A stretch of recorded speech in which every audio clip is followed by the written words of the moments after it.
اسرائیل کیسے وجود میں آیا؟ وہ کون سا اسلامی ملک ہے جس نے سب سے پہلے اسرائیل کو تسلیم کیا؟ کون سے اسلامی ملک ہیں جو ابھی تک اسرائیل کو تسلیم نہیں کرتے؟ کون کون سے غیر مسلم ممالک ابھی تک اسرائیل کو تسلیم نہیں کرتے؟ امریکہ کا وہ کون سا ملک ہے جس نے عرب اسرائیل وار میں مسلمانوں کا ساتھ دیا؟ السلام علیکم ناظرین، میں ہوں عمران احمد اور آپ دیکھ رہے ہیں نالج ٹی وی۔ اگر آپ ہمارے چینل پر نئے ہیں تو ہمارے چینل کو سبسکرائب کر لیں۔ ہمارے چینل پر ایسے بہت سی ویڈیو ہیں جس سے آپ کے علم میں بہت اضافہ ہوگا۔ تو بات کرتے ہیں اسرائیل کیسے وجود میں آیا۔ اوٹومن امپائر جسے سلطنت عثمانی بھی کہتے ہیں، جی ناظرین یہ وہی اوٹومن امپائر ہے، سلطنت عثمانی ہے، جہاں پر ارطغرل غازی جیسے جان باز پیدا ہوئے۔ 3 براعظموں پر پھیلی ہوئی یہ سلطنت پوری مسلمانوں کے لیے فخر کا باعث۔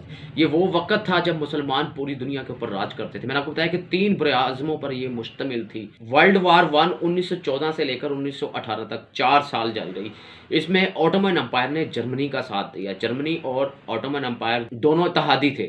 بہت سے یورپین ممالک سے انہوں نے جنگیں لڑی۔ سید حسین ابن علی پاشا جو شریف مکہ تھے، پوری دنیا سے جتنے بھی لوگ حج عمرہ کرنے آتے ہیں ان کا پیسہ اکٹھا کرنا، مدینہ منورہ اور مکہ شریف کی حفاظت کرنا، یہ شریف مکہ کی جو ذمہ داری ہوتی تھی۔ یہ ایک عرب تھے، سید برادری سے تعلق رکھتے تھے۔ انہوں نے برٹش امپائر اور فرانس کے ساتھ مل کر ترکوں کے خلاف بغاوت کر دی۔ ترکوں کے لیے یہ بغاوت ہے، عربوں کے لیے یہ ایک آزادی کی جنگ ہے۔ 1916 میں انہوں نے بغاوت کی، جس کی وجہ سے سلطنت عثمانیہ جو تھی وہ اختتام کا باعث بنی۔ یعنی کہ سلطنت عثمانیہ اتنی بڑی تھی، اتنی بڑی سلطنت عثمانیہ تھی کہ اس میں سے 40 ملک نکلے ہیں۔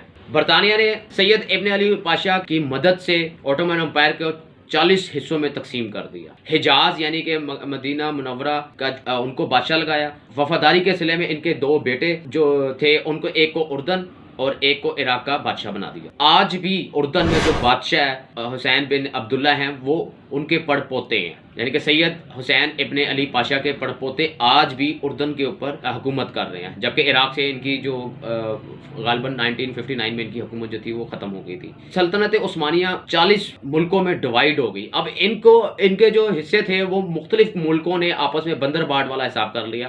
کچھ علاقے فرانس نے لے لیے، کچھ روس نے لے لیے۔ اسی طرح جو یہ علاقہ تھا جارڈن سے جو اوپر والا علاقہ تھا، جس کو فلسطین اور اسرائیل آج کل ہے، یہ برٹش امپائر کے پاس تھا، ان کی ایک کالونی تھی، وہاں پہ یہ ان کے انڈر چل رہا تھا۔ اس کے بعد ورلڈ وار 2 شروع ہوتا ہے۔ ورلڈ وار 2 شروع ہوتا ہے جس میں جرمنی میں ہٹلر نے یہودیوں کا جو قتل عام کیا، جسے ہولوکاسٹ کہتے ہیں، اس کی وجہ سے یہودی جو تھے وہ پورے یورپین کنٹریز میں مختلف ملکوں میں چلے گئے۔ یعنی کہ جیسے کسی بھی علاقے میں جنگ وغیرہ ہوتی ہے، افغانستان میں جنگ ہوئی تو وہاں کے لوگ پاکستان میں آ گئے کچھ، تو یہ برٹش کا ایریا تھا، اس لیے جرمنی یہاں سے پاس ہی لگتا تھا۔ جرمنی سے کافی جتنے بھی یہودی تھے اور یورپ سے تھے وہ یہاں پہ آ کے سیٹل ہونا شروع ہو گئے۔ انہوں نے آہستہ انہوں نے جو اپنی آبادیاں بڑھاتے گئے۔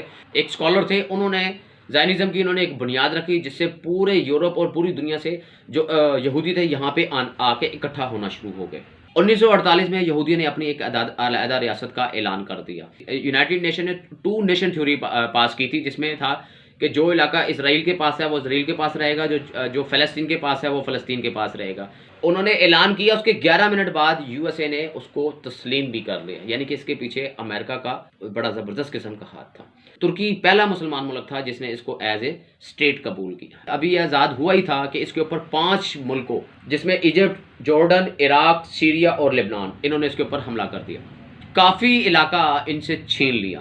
اس کے بعد اور بھی جنگیں ہوئے۔ ایک 1967 کی جنگ ہوئی جس میں ایک کیوبا، ایک امریکہ ایک ملک ہے جس نے ایجپٹ کا ساتھ دیا اور اپنی فوج بھیجی اسرائیل کے خلاف لڑنے کے لیے۔ کیوبا ایک واحد امریکی ملک ہے جس نے اسرائیل کے خلاف اور ایجپٹ کے لیے فوج بھیجی اسرائیل سے لڑنے کے لیے، ایک کرسچن کنٹری ہے۔ اس کے بعد 1975 میں ایک ریزولوشن جمع ہوا، ایک ریزولوشن یونائٹڈ نیشن نے پاس کیا، جس کے مطابق زائنزم جس بنیاد کے اوپر اسرائیل قائم ہوا تھا، یعنی کہ یہ یہودیوں کا ملک ہے، پوری دنیا کے یہودی یہاں پہ آ کے رہ سکتے ہیں، اس کو غلط قرار دیا گیا۔ اس کے اوپر یونائٹڈ نیشن میں سے ریزولوشن پاس ہوا۔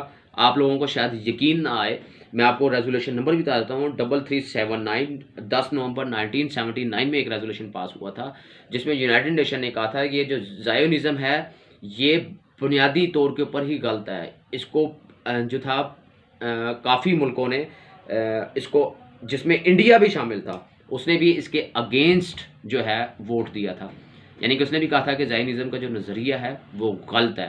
انڈیا اور پاکستان نے اس ریزولوشن کے حق میں فیصلہ دیا تھا. لیکن 1992 میں یونائٹڈ نیشن نے یو ایس اے کے کہنے پہ آ کے ایک نیا ریزولوشن پاس کیا جس میں انہوں نے جو 1975 کا جو ریزولوشن تھا، ریزولوشن نمبر 3379، اس کو کینسل کر دیا اور ایک نیا ریزولوشن پاس کیا، ریزولوشن نمبر 46 اور 88، یونائٹڈ نیشن کا ریزولوشن نمبر 46 اینڈ 88، جس میں 90 ملکوں نے یہ قبول کیا زائنزم غلط نظریہ نہیں ہے. 13 نے نہ کی اور باقی جتنے ملک تھے انہوں نے ابسینٹ شو کی، یعنی کہ انہوں نے کسی ہاں یا نہ میں ووٹ نہیں دیا. تو اب بات کرتے ہیں کون کون سے مسلم اور غیر مسلم ممالک ہیں جو اسرائیل کو ابھی تک تسلیم نہیں کرتے. ٹوٹل 26 کنٹریز ہیں جن کا اسرائیل کے ساتھ کسی قسم کا کوئی سفارتی تعلقات نہیں ہے. یہ نہیں ہے کہ وہ تسلیم نہیں کرتے، اس میں کافی ایسے کنٹریز ہیں جو اسرائیل کو تسلیم کرتے ہیں یا پہلے کرتے تھے، اب انہوں نے چھوڑ دیا. جیسے ایران ہے، پہلے اسرائیل کو تسلیم کرتا تھا لیکن بعد میں اس نے اپنی اس کو کینسل کر دیا. اس طرح کیوبا بھی پہلے تسلیم کرتا تھا اس کو، لیکن بعد میں اس نے جب عرب اسرائیل وار ہوئی تو اس نے اس کو کینسل کر دیا. تو یہ 26 کنٹری ہیں جن کے کسی قسم کے کوئی سفارتی تعلقات اسرائیل کے ساتھ بالکل نہیں ہیں. ان میں جو سب سے پہلے Algeria, Comoros, Djibouti, Libya, Mali, Mauritania, Niger, Somalia, Tunisia, Iraq, Iran, Kuwait, لبنان، سعودیہ، Syria, Yemen, Afghanistan, Bangladesh, Maldives, Pakistan, Brunei, Malaysia, Indonesia. یہ مسلم کنٹری ہے. اور اگر غیر مسلم کنٹریز کی بات کی جائے تو اس میں نارتھ کوریا، کیوبا اور وینزویلا ہے. یہ 3 غیر مسلم کنٹریز ہیں جس میں 2 کنٹریز کرسچن ہے، کیوبا اور وینزویلا. نارتھ کوریا جو ہے اس کا کسی قسم کا کوئی بھی مذہب نہیں ہے. یہ 3 ایسے کنٹری ہیں، غیر مسلم کنٹری ہیں جو آج تک اسرائیل کو تسلیم نہیں کرتے. بھوٹان بھی اسرائیل کو تسلیم نہیں کرتا تھا لیکن 13 دسمبر کو اس نے اسرائیل کو تسلیم کر لیا. ابھی ریسنٹلی جس ملک نے اسرائیل کو ریکگنائز کیا یا اپنے سفارتی تعلقات جو ہے بحال کیے ہیں، موراکو ہے، یو اے ای ہے، بحرین ہے اور بھوٹان ہے. یو اے ای نے 15 دسمبر کو اس کو ریکگنائز کر لیا، بحرین نے بھی 15 ستمبر کو، اور 12 دسمبر کو اس کو بھوٹان نے اپنے جو سفارتی تعلقات ہیں اسے بحال کر لیے ہیں. میں نے آپ کو پہلے بتایا یہ جو 26 کنٹری بتائے ہیں اس میں کافی کنٹریز ایسے ہیں جو ان کو ریکگنائز کرتے ہیں لیکن سفارتی تعلقات نہیں ہیں. تو ناظرین، یہ اس ویڈیو میں آپ کو پتہ چل گیا ہوگا کہ اسرائیل کیسے ماضی وجود میں آیا. یہ ایک سازش تھی جس کے تحت ان کو عربوں کی زمین کے اوپر بسایا گیا ان کو سپورٹ کیا گیا. اس پر پوری دنیا کے نقشے کو اگر دیکھا جائے تو اسرائیل کا نام و نشان نظر نہیں آتا، لیکن یہ ایسا ملک جس کے چاروں طرف مسلم ممالک ہیں اور پیسہ ہے ان مسلم ممالک کو، لیکن آج تک اس کا کچھ بگاڑ نہیں پائے. ان کی سرزمین کے اوپر، ان کے سینے کے اوپر چوڑا ہو کر بیٹھا ہوا ہے. اس کی وجہ یہ ہے کہ غیر مسلم طاقتوں کی اس کے اوپر سرپرستی ہے. کیسے برطانیہ نے دنیا جہاں کے یہودیوں کو اکٹھا کر کے یہاں پہ بسایا کیونکہ یہ اس کی کالونی تھی، اور کیسے عربوں کی زمین جو ہے یہودیوں ہینڈ اوور کر دی. بہت سے ایسے مسلم ممالک ہیں جنہوں نے اسرائیل کو تسلیم کر لیا، پہلے کیا ہوا ہے، کچھ نے اب کیا ہے، جیسے یو اے ای ہے. سعودی عرب کے بارے میں بھی یہی باتیں سامنے آ رہی ہیں کہ وہ اسرائیل کو تسلیم کر لے گا. بنگلہ دیش کے حوالے سے بھی یہی باتیں آ رہی ہیں کہ وہ بھی اسرائیل کو تسلیم کر لے گا. کچھ ممالک ایسے ہیں جنہوں نے پہلے تسلیم کیا تھا لیکن بعد میں کینسل کر لیا، جیسے ایران کے ساتھ تسلیم کیا ہوا تھا. پاکستان کو اسرائیل کو تسلیم کرنا چاہیے یا نہیں کرنا چاہیے، یہ آپ نے نیچے کمنٹ میں بتانا ہے. کیا فائدہ ہے تسلیم کرنے کا اور کیا نقصان ہے، یہ بھی آپ نے کمنٹ میں بتانا ہے. ویڈیو اچھی لگے تو لائک کر دیں، چینل کو سبسکرائب نہیں کیا تو چینل کو سبسکرائب کر دیں گا. اس کے ساتھ ہی مجھے اجازت دیجیے گا. دعا میں یاد رکھیے گا. اللہ حافظ.